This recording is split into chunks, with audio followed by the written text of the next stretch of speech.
Alright, brother. You ready? Yes, sir.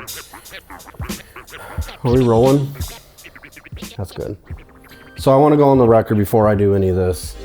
I have spent a generous amount of time working on not reading these comments, but Taylor over here wants me to respond to some of these comments. So I'm gonna do what I'm told.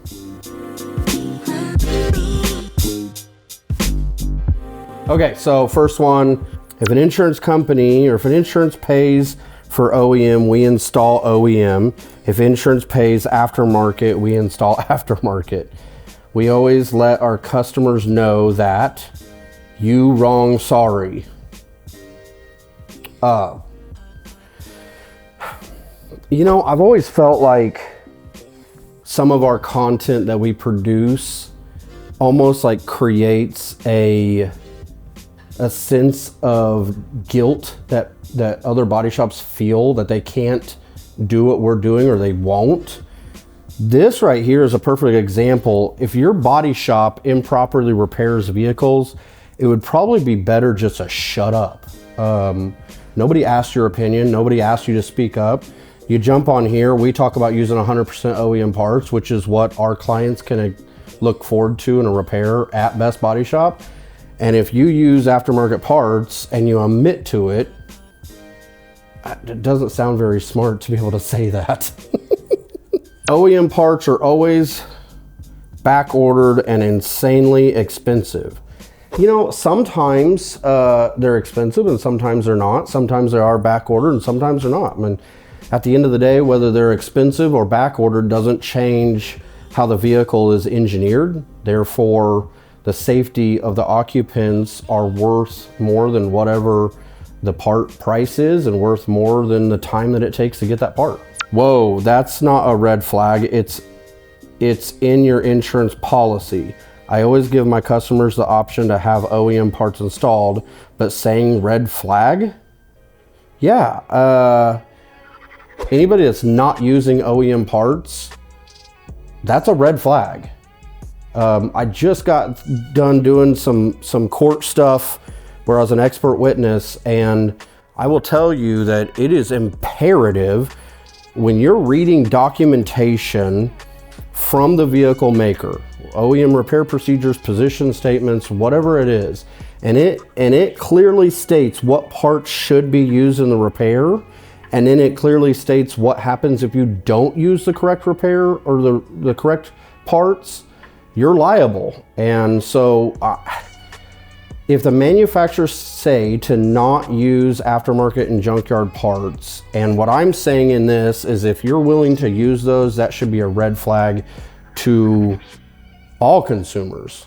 At the very least, take that into consideration moving forward. The question would have to be asked, why would you use an aftermarket or a junkyard part when your manufacturer says not to? In fact, I had a question that was asked by an attorney. There was a $23 difference between an aftermarket part or a junkyard part and an OEM part. And the attorney said, according to the repair procedures from this manufacturer, is the $23 difference worth the safety of that consumer? To try to save $23 but put that consumer at risk, is that worth it? And of course my answer is like, no, it's insane. We're always going to use OEM parts. We're always going to follow the manufacturer's guidelines. Most people insurance coverage doesn't cover OEM parts. It's optional and most people don't know that. It's not true. There's not a policy that exists that allows for a vehicle to be put in an unsafe position.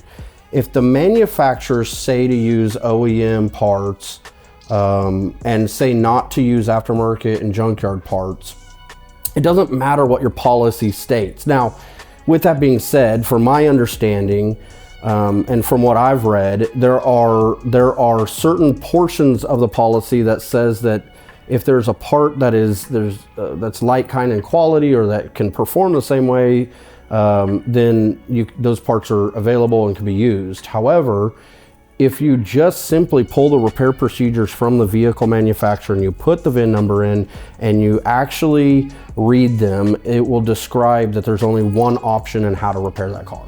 You can demand all you want, all demands on your insurance if the repairs use OEM or after. Number one, learn how to write, I guess. Learn how to post. There's another good reason why I don't read these. Yeah, I'm not demanding. I'm putting together a damage assessment on how to repair the vehicle in accordance with the manufacturer's guidelines. The thing that blows my mind is this entire post says any body shop that's not using OEM parts should probably give you a red flag. The thing that blows my mind is the aftermarket and junkyard part debate has not really been an argument for quite some time. I mean, we see insurance companies every once in a while, want to argue a little bit, but the majority of the time, OEM parts are not debatable in 2026. There's not very many insurance companies that are trying to put their foot down on the use of OEM parts versus junkyard or aftermarket parts. So demand all you want. All I know is we're repairing the car correctly and we're backing it up with the documentation from the vehicle maker on how to perform that repair. That's such a joke. You can buy parts that are not OEM and have the exact same quality and sometimes better. You got us. You're right. They're cheaper for no reason at all. Where do you find this stuff, Taylor? Come on. Yeah, this is dumb. The shop would love to use OEM parts. The fit much better. It's the insurance company that dictate this. Get your facts straight. Let me break this down. Yeah, this is dumb. The shop would love to use OEM parts. Well, then use OEM parts. Do you own your shop or does the insurance own your shop? Make the decision. The fit is much better. Like, why would you openly tell people publicly that these OEM parts are better and then turn around and say that you don't use them? Well, yeah, we'd love to use OEM parts. It's the insurance that dictates this. Again, that's in your shop.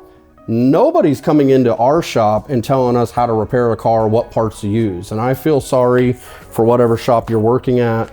My suggestion to anybody that is seeing these comments, go find out what shop that is, so at least you know that the people that are supposed to be the experts, the owner of the shop or the technicians or the managers or whoever, at least now you know that they're not the ones that run that shop. According to this comment, it sounds like the insurance companies dictate this. So sounds to me like maybe you should learn how to run a shop.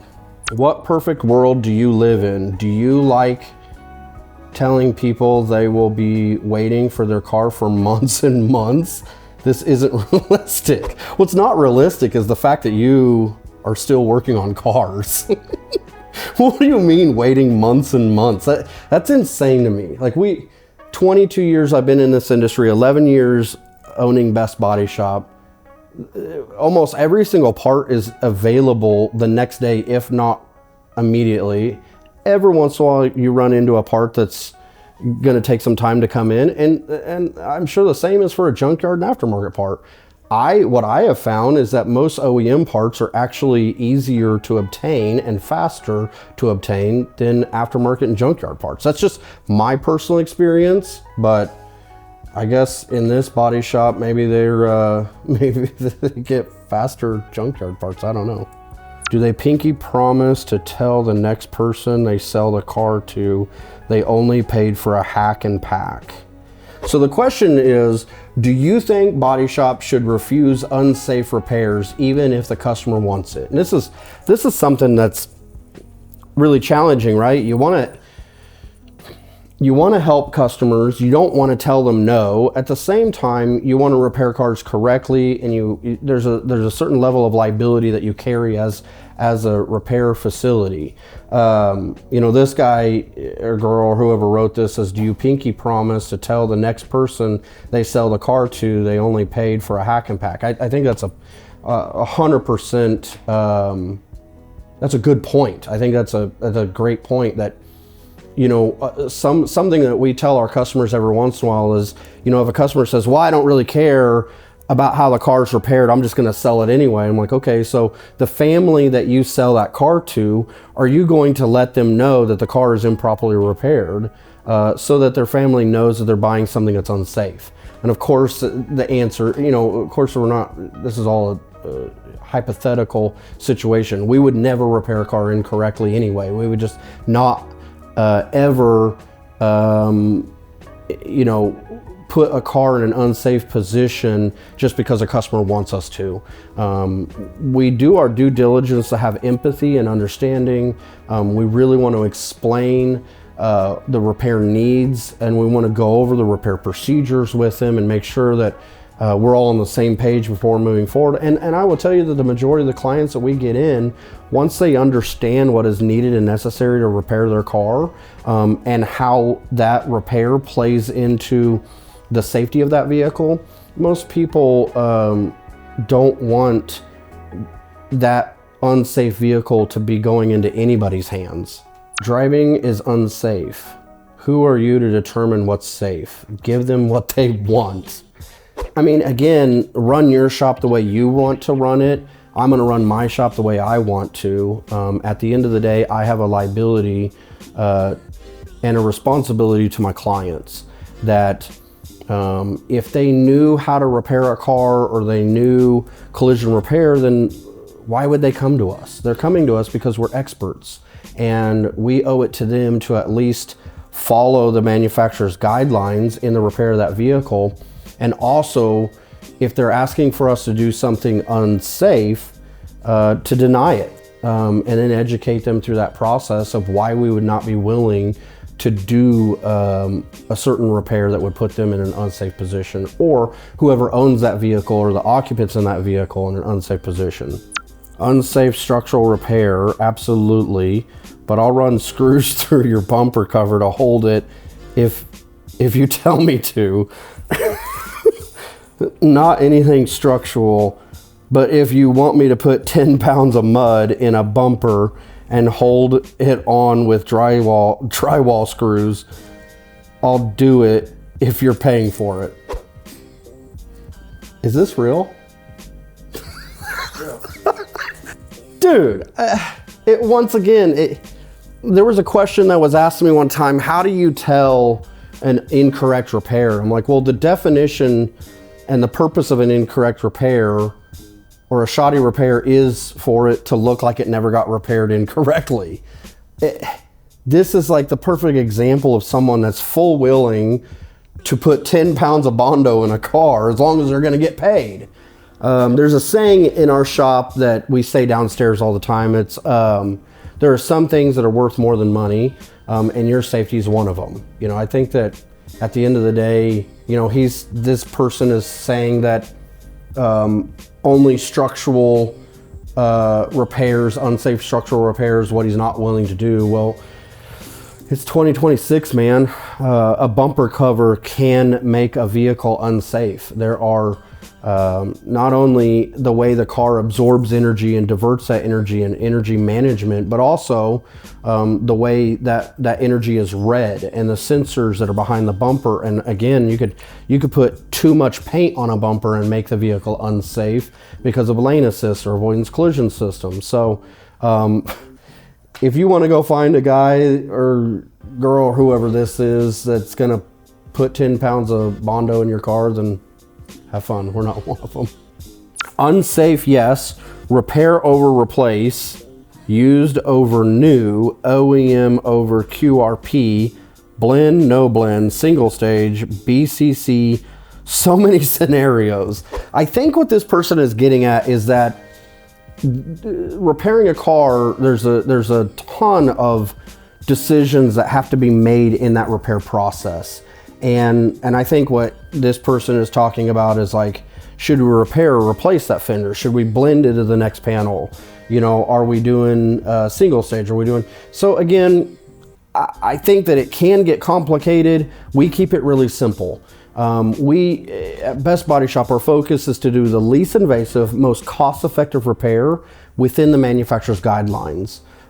We don't use single stage. We're not going to blend clear. We're going to paint to the next natural break like the manufacturers dictate. But again, a lot of what we do is already found in repair procedures, either from the vehicle manufacturer or from the paint manufacturer.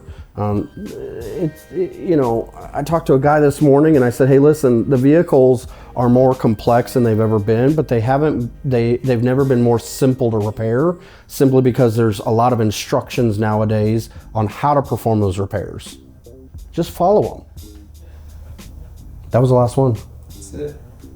Did you like it? I like it. Did you like it? Yeah, that was kind of fun.